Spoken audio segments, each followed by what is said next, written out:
Deus ele nos fez para sermos pessoas felizes. O que Deus tem para nós é sempre algo maravilhoso, é sempre algo bom, o plano dele é perfeito. A Bíblia diz que ele tem planos a respeito de nós, planos de nos fazer prosperar, planos de paz e não de mal, para nos dar aquilo que nós desejarmos.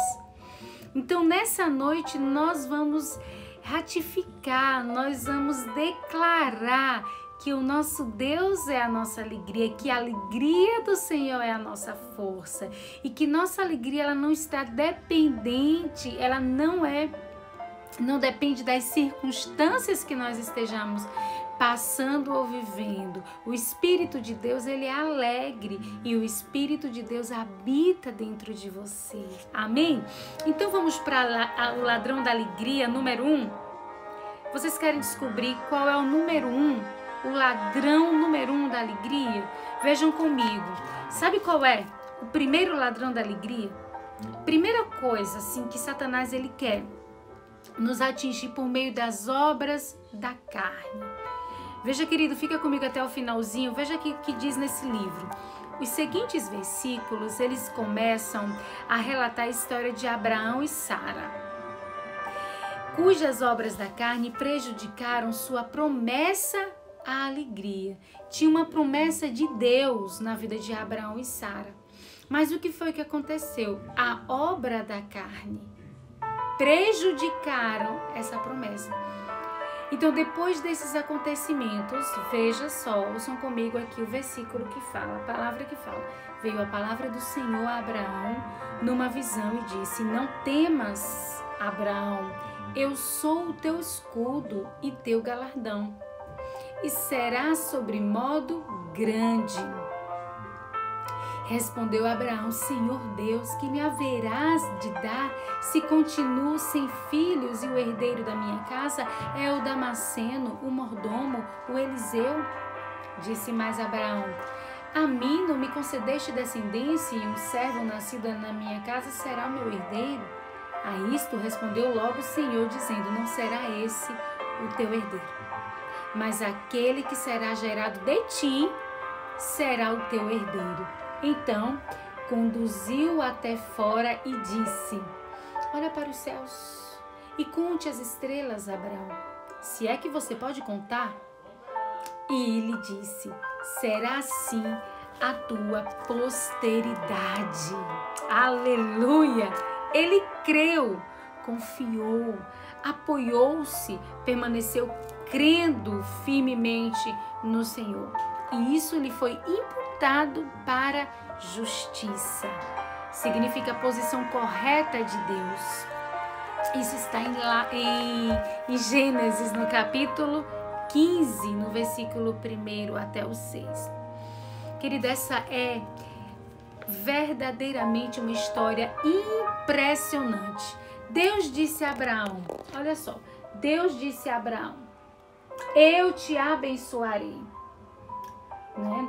E Abraão respondeu: Senhor, que bênção o Senhor poderia me dar que eu possivelmente queira? Não tenho filhos, assim não terei a quem deixar coisa alguma. Nós ouvimos o clamor do coração de Abraão nessa passagem. Ele está dizendo: Senhor, não me importo com nada que possa me dar.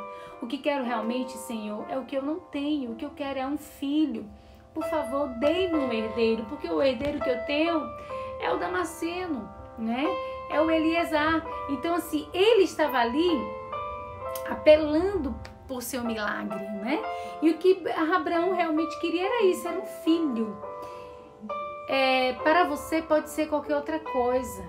Nessa noite você pode estar dizendo: Senhor, nada nesse mundo me faz feliz se meu casamento não mudar, né? Por favor, dê-me um casamento feliz e restaurado. De repente, nessa noite você está dizendo: Senhor, nada nesse mundo que o Senhor possa me dar é comparado a ver o meu filho fora do caminho do mundo, né? Fora das drogas. Então você pode estar falando tantas e tantas coisas, né? E Joyce, ela fala o seguinte: passei um longo período em que não desejava nada de Deus realmente, nada me importava se o meu ministério não crescesse, se eu não viesse se eu não visse meu sonho realizado. Realizei grandes obras da carne tentando fazer o meu ministério crescer, mas não importava o que eu fizesse, não importava quão duramente eu trabalhasse, ainda permanecia miseravelmente pequeno. Eu não queria algo pequeno, eu queria algo grandioso. Deus nos diz na Bíblia que não devemos desprezar os pequenos começos. Nós não devemos desprezar os começos humildes. Ela reconhece que ela desprezou. Às vezes, ela ficava tão frustrada que pensava: Deus, ou o Senhor faz algo para o meu ministério crescer, ou deixe-me morrer. Veja que desespero, né? Joyce passou. Então, nós estamos estudando o número 1 do ladrão da alegria, que são as obras da carne. Veja se você vai se identificar em algum desses ladrões da alegria. Você se sente chamado, né?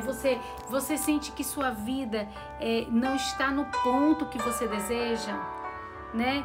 Você sente que alguma coisa está faltando na sua vida, né? Você sente que não está ainda no devido ponto que você sonhou, e aí você tenta com suas forças dar um jeito, né? Então nós precisamos entender, a partir do princípio, a gente precisa já compreender que o que Deus vai fazer, nós não vamos fazer, né? O que eu tenho que fazer, Deus não vai fazer, Ele quer que a gente faça, mas a gente precisa entregar a nossa vida nas mãos do Senhor. Deus, Ele colocou um dom em cada um de nós.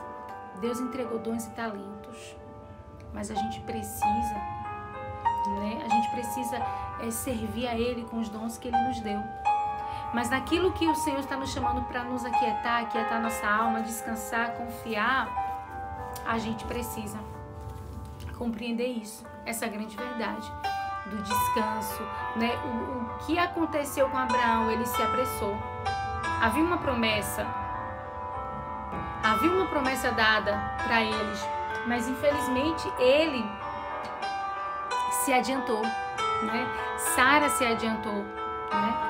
Então, a gente se adianta por muitas vezes pensar que a gente nunca vai obter a promessa.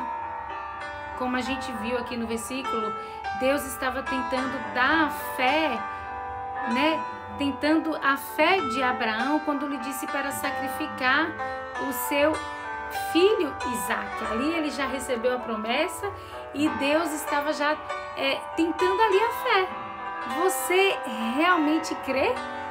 Veja só aqui a palavra de Deus, né? Em Gênesis, no capítulo 22, diz assim: depois dessas coisas, pôs Deus a Abraão à prova e lhe disse: Abraão, lhe respondeu: eis-me aqui.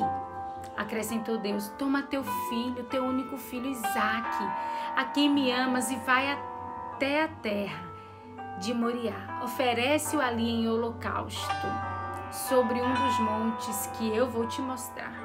Levantou-se, pois, Abraão, de madrugada, e tendo preparado o seu jumento, tomou consigo 2 dos seus servos e a Isaque, seu filho, rachou lenha para o holocausto e foi para o lugar que Deus lhe havia indicado.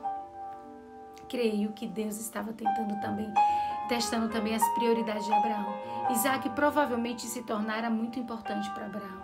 E assim Deus o testou para ver se ele desistiria de Isaque por Deus, numa atitude de fé e obediência. Quando Deus viu o desejo de Abraão em obedecer, ele promoveu o quê? Um carneiro, para que Abraão o sacrificasse no lugar de Isaque. Querido, lembre-se, todos nós enfrentamos provas. Assim como Abraão, a gente também passa por provas. E essas provas, elas são enviadas para nos testar, provar e desenvolver a nossa fé. A prova que a gente passa não é para que a gente deixe de acreditar em Deus. Muito pelo contrário, é para a gente crescer na fé, para a gente desenvolver a nossa fé. Uma dessas provas que tive de enfrentar foi: e se eu nunca tiver o ministério que eu sonhei por tanto tempo? E se eu nunca ministrar para mais do que... Isso Joyce falando. Para mais do que 50 pessoas de uma vez? Poderei ainda amar a Deus e ser feliz? Então ela tinha um sonho, ela queria algo, estava latente dentro dela, ela queria muito aquilo. Mas aí ela começou a testar: e se eu não tiver isso? Eu vou continuar amando a Deus? A gente muitas vezes quer algo de Deus. Você hoje pode estar sonhando por algo na sua vida e condicionando a sua fé a isso, condicionando a sua vida com Deus ao resultado, né? Se você não tiver, você abandona Deus. Quantos já abandonaram a Deus? Quantos abandonaram a fé? Porque no caminho da sua vida com Deus, teve decepção, teve frustração, foi abandonado, traído, esquecido, caluniado. Eu quero te lembrar uma coisa, querido, o ministério de Jesus teve altos e baixos. O ministério de Jesus teve dores terríveis, cruéis. Essa semana eu estava lembrando de Jesus ali no Getsemane. E eu disse, meu Deus do céu, eu tô com uma dor tão grande. E eu estava sentindo uma dor enorme, uma dor que estava como se estivesse rompendo algo dentro de mim. Eu chorava copiosamente, sozinha no meu quarto. E isso passou no Getsemane.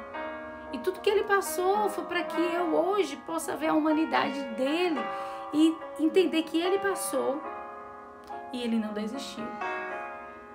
A gente vai passar por decepção, a gente vai passar por luta, a gente vai passar por dificuldade, mas a gente não pode desistir nunca. E a gente às vezes condiciona o amor de Deus nas nossas vidas pelo tempo. Se agiu agora é porque Deus me ama.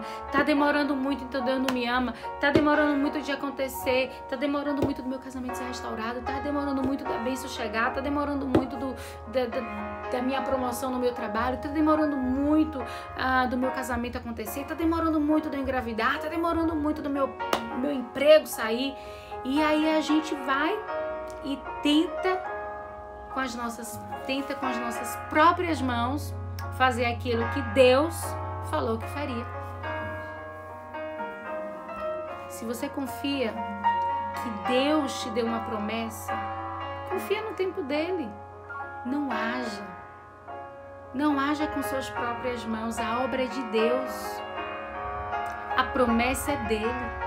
Só que tem pessoas que ouvem a promessa demorou de chegar, o que acontece? Ela vai se apressa, ela vai fazer com a sua própria mão, ela vem com a obra da sua mão e não espera o agir de Deus. Pode estar demorando, mas vai chegar.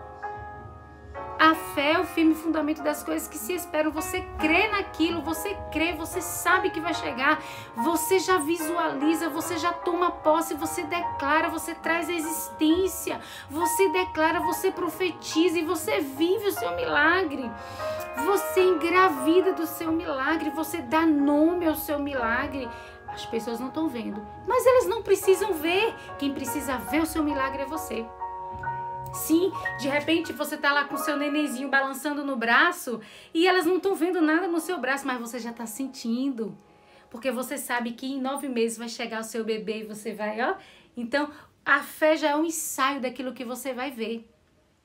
Treine-se, querido, a crer, treine-se a viver seu milagre. Não apressa.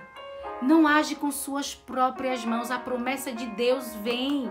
Ele prometeu e Abraão se apressou. Mas Deus prometeu e cumpriu. Veja, Deus cumpriu. O tempo é dele, porque o tempo é dele, o tempo dele é perfeito. A palavra de Deus diz que a vontade de Deus ela é boa, é perfeita e é agradável. Ela não é apenas boa, a vontade de Deus não é apenas boa, não é apenas agradável, nem apenas perfeita. É boa, perfeita e agradável. Então viva o tempo de Deus e não deixe que a sua alegria seja roubada pela obra da sua carne. Não deixe que a alegria do Senhor, a promessa de Deus que vai se cumprir na sua vida, seja tomada pela pressa das suas mãos. Se Deus falou, Ele vai cumprir. Não apresse as coisas de Deus, né? Sara e Abraão se cansaram de esperar pelo seu filho, que havia sido prometido por Deus. Então ela teve a ideia, né? E essa ideia que Sara teve, comprometeu. Querido, se Deus falou, pode ser hilário o que Deus falou. Se Deus prometeu, pode ser escabroso a ideia de Deus. Ele vai cumprir. Agora a gente vai humanamente e age e atropela os projetos de Deus. A Bíblia diz em Jeremias, no capítulo 29, eu sou aquele que tenho pensamentos a respeito de vocês.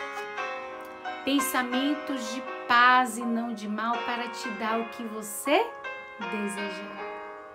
Passareis a orar a mim e eu os ouvirei.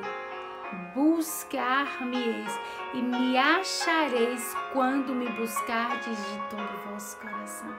Sereis achado de vós e farei mudar a vossa sorte. Aqui estão as mãos. E aqui dentro está a sua fé. Guarda ela. Não age com suas mãos. Não atropela o plano de Deus. Deus tem pensamentos, Deus tem plano, Deus tem propósito. Eu quero terminar dizendo sobre 3 coisas que podem solucionar, que pode ser o guarda para a sua alegria. Porque nós estávamos falando aqui sobre o ladrão, né? E o ladrão da alegria, ele vem para roubar o plano perfeito de Deus. E o guarda da alegria para a obra da carne é você ser dirigido pelo Espírito Santo de Deus. É você depender dele. É você ser consumido pelos planos de Deus.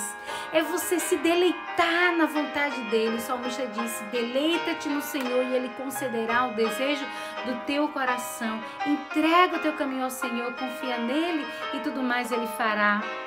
Deus, ele é sábio e os planos de Deus são perfeitos. Então, creio que Deus, ele é sábio, creia que ele é sábio e que planeja as coisas com a maior da perfeição. E ele não tem qualquer outro tipo de plano que vai te fazer infeliz. O plano de Deus é perfeito. Deus não trabalha com plano B nem C, ele trabalha com plano perfeito, com plano original. Nós homens é que vamos atrás do plano B, do plano C, do plano D. Deus só tem um plano e o plano de Deus é perfeito para nós. Qual é o plano de Deus para a minha vida? De repente você pode estar se perguntando, e para a minha vida qual é o plano? Querido, você hoje pode falar com Deus e dizer, Deus, eu hoje preciso de restauração no meu casamento. Qual é o plano de Deus para a sua vida? Restauração do seu casamento. Ah, restauração na minha vida financeira. Deus vai restaurar. Aí você tá orando com fé e você vai na mão do agiota pegar um empréstimo. Não, você vai orar e vai ver Deus agir. Deus vai levantar pessoas para te abençoar. Deus vai levantar pessoas para poder vir aqui. Tome aqui, eu tô lhe abençoando porque Deus mandou. E às vezes as pessoas nem vão saber que Deus está mandando, mas elas serão usadas por Deus. Então, o guarda da alegria para a obra da carne, né, que é o ladrão da alegria, número 1, são as obras da carne, o guarda da alegria é você ser dirigido pelo Espírito Santo. É aquela pessoa que depende do Espírito Santo, é aquela pessoa que ama o Espírito Santo, que busca por ele, que ora, que depende, que clama, que depende, que diz, olha Jesus. Lembra que Joyce Meyer, ela falou, eu quero um ministério grande e ascendente, e se não acontecer, Jesus, ela não aceitava, ela trabalhava com sua própria força e o ministério só vivia miserável sem crescer. No dia que ela entregou o ministério dela nas mãos do Senhor e começou a depender completamente do Espírito Santo de Deus, ela pôde ver a mão de Deus no ministério dela. Da mesma forma na nossa vida. Da mesma forma na sua casa. Sua família. Seus filhos. Seu esposo. No seu trabalho. Com seus amigos. Na sua família. Então a gente precisa buscar o caminho de Deus para a nossa vida. E Deus vai nos guiar por meio do Espírito Santo para agir em cada área da nossa vida. Há uma linha de equilíbrio, querido, muito estreita entre fazer seu próprio plano funcionar e confiar em Deus para guiar por meio do Espírito Santo. É tênue, é uma linha fina, é algo assim é muito fino. A gente precisa realmente, de fato, depender dele, porque o plano dele é perfeito. O plano de Deus, querido, é perfeito. No minuto em que você sente que não há graça, que não há nenhum poder, operando por intermédio do seu próprio plano, você deve buscar pedir direção a Deus. Se você está fazendo algo, já não está nem mais sentindo vida e você ainda tenta, peça para o Espírito Santo de Deus guiar a sua vida. Peça para o Espírito Santo de Deus revelar o que Ele quer para você. Então, o Senhor, Ele vai revelar, né? Eu estava conversando com uma pessoa agora há pouco que disse que o Espírito Santo revelou algumas coisas na sua vida, e eu via que não era algo de Deus, que usou fulano, que usou Beltrano. Eu disse: querido, deixa eu lhe dizer uma coisa, vai para a palavra, vai para a Bíblia, vai para lá, porque quando a gente vai para a palavra de Deus, a gente não vai ficar confundido. Deus não deixa você confundido, Ele vai te revelar o plano perfeito que Ele tem para a sua vida. Amém? Vamos continuar? Olha só, a graça é a habilidade do Espírito Santo para fazermos algo que de uma outra forma seria difícil ou mesmo impossível fazermos sem a ajuda dele. A graça é o favor de Deus imerecido. É aquilo que eu não mereço nem você, mas Ele vem com sua graça, com sua misericórdia, com sua bondade. E a Bíblia diz que se renova a misericórdia do Senhor a cada manhã. Se você tentar fazer algo sem a graça, será difícil, você vai labutar e você vai cansar e vai ser muito frustrante. Entende por que a gente precisa depender de Deus? Entende por que a gente precisa depender de Deus nos mínimos detalhes? Entende por que a gente precisa aprender a ser sensível à unção de Deus na nossa vida? Entende por que a gente precisa depender do Espírito Santo e ser uma pessoa sensível à sua voz? E Deus pode usar essa live aqui para falar com você, né? Deus pode usar você dormir, você tá tão sensível à voz de Deus que o Espírito Santo visitar você na madrugada e falar com você. Entende? Agora, eu não acredito, querido, que o Senhor vai estar usando ninguém para que você quebre relacionamento. Eu não acredito que Deus vai usar pessoas para você sair da sua igreja, use para você separar do seu marido. Sabe, se Deus é pela restauração, Deus vai restaurar a sua vida. Deus é um Deus de restauração.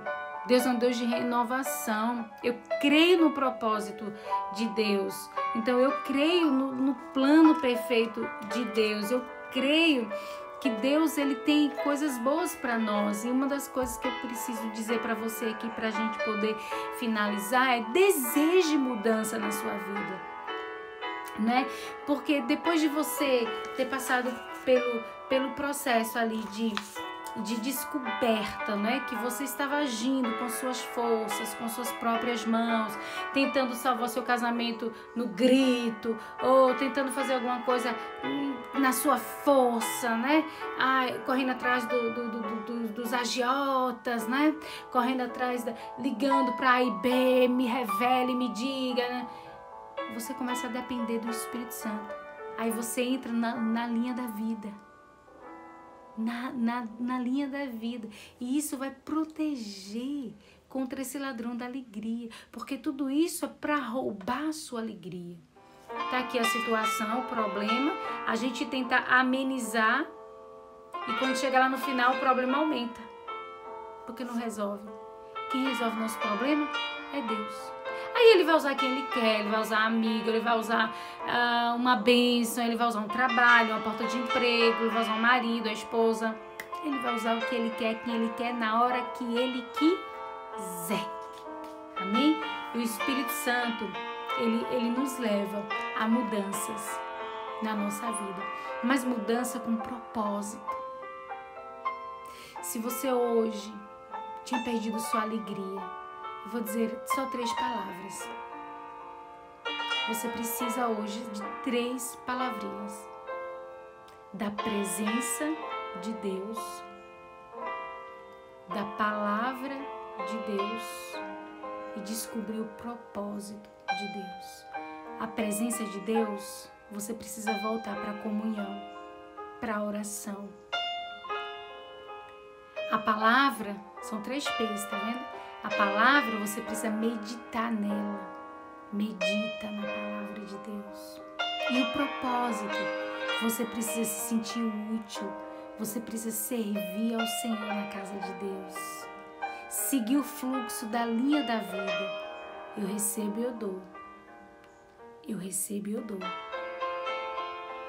Pense, presença, renovar sua aliança com a presença de Deus, renovar sua aliança com a palavra de Deus e renovar sua aliança com o propósito de Deus. Busque servir a Ele. Pergunta para Ele, Senhor, em que eu posso ser útil para Ti? Jesus disse, eu vim para servir e não para ser servido. Na alegria número 1 são as obras da carne.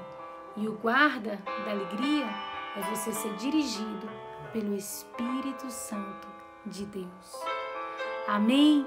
Que Deus abençoe e continue nessa jornada da alegria. E já eu já vou estar ali no clamor da madrugada. Se você deseja fazer parte do clamor da madrugada, nós estamos com link, né, no grupo no WhatsApp. E lá a gente passa um devocional. O devocional de hoje está maravilhoso. E depois a gente faz o nosso clamor. Um clamor onde a gente tem entendido que Deus está guardando, curando, salvando e libertando vidas. Amém? Descanse sua mente, querido. Descanse o seu coração. Provérbios 19, 21 diz, muitos propósitos há no coração do homem, mas o desígnio do Senhor permanecerá. Muito propósito pode estar passando na sua mente, muitos planos, mas o desígnio do Senhor é que vai permanecer. Confie e descanse. Somente isso, confie. Tudo é uma questão de equilíbrio. Lembra? Equilíbrio. Coloca tudo no lugar. Alinhe a presença de Deus, a palavra e o propósito. Que Deus te abençoe. Amém? Vamos orar? Paizinho amado, Paizinho querido, eu quero orar, Senhor, por cada ouvinte que nesse momento encontra-se aqui junto comigo. Eu oro por cada um. Peço que o Senhor esteja abençoando, cuidando, curando, renovando, enchendo, usando. Peço que a palavra venha tocar nos seus corações e que nessa jornada da alegria, nesses 7 dias seguidos que estaremos estudando aqui, 7 coisas que podem roubar a nossa alegria, eles possam estar sendo tão cheios do Senhor e que eles transbordem e que outras pessoas olhem para Ele e perguntem o que está acontecendo e eles testemunhem dessa fé. E que eles possam já ser canal de bênção para outras pessoas, convidando pessoas para fazer parte e outras pessoas sendo abençoadas e assim fazendo a mesma coisa. E assim nós seguimos o curso da linha da vida, de dar, receber, de receber e dar. Que o Senhor os abençoe, os guarde, os proteja e os livre de todo mal, em nome de Jesus. Amém. Amém, querido. Que Deus abençoe.